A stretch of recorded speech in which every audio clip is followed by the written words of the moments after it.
दोस्तों नमस्कार।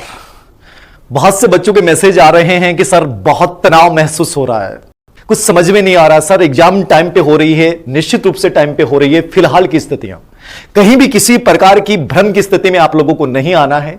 मैं फिर आप लोगों से बोलता हूं, अब तक कितनी पढ़ाई की है वो इतनी महत्वपूर्ण नहीं है। जो जिस विश्वास के साथ आप करोगे वो बहुत महत्वपूर्ण होगा।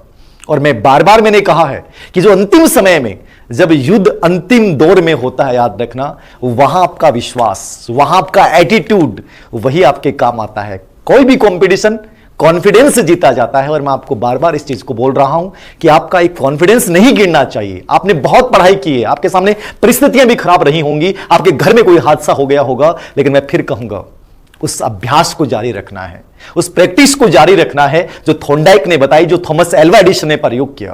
मुझे कई बार एक बच्चे का कल मैसेज था कि सर अब गिर रहा हूं, अब तक बहुत उड़ान भर रहा था लेकिन अब गिर रहा हूं। अरे जब उड़ान भरने का वक्त आया उस समय गिर कैसे सकते हो तुम? आपको याद है दशरथ मांझी जिसकी पत्नी एक पर्वत पे चढ़ने से पहले पैर फिसला और गिर गई?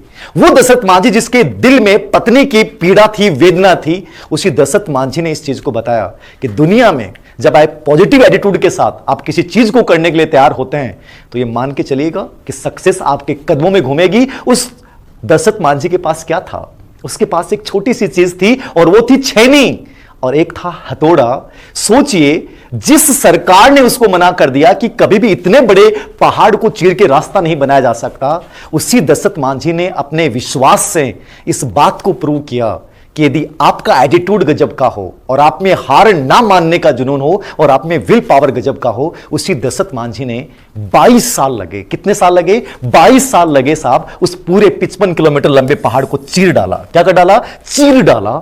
एक व्यक्ति ने। शक्तियां क्या थी, साधन क्या थे? उसके पास एक छेनी और हथौड़ा था। तो फिर मेरा विद्यार्थी हार कैसे सकता है? अरे ये तो समय है जब आपको हार को जीत में बदलने का समय अब शुरू होता है। काउंटडाउन अब शुरू होता है। तो अब कम से कम आप निराशवादी बात नहीं करेंगे। और मेरा विद्यार्थी, मैंने पहले भी कहा, इतना पॉजिटिव एनर्जी से भरपूर होता है कि वो कभी नकारात्मक सोच ही नहीं सकता।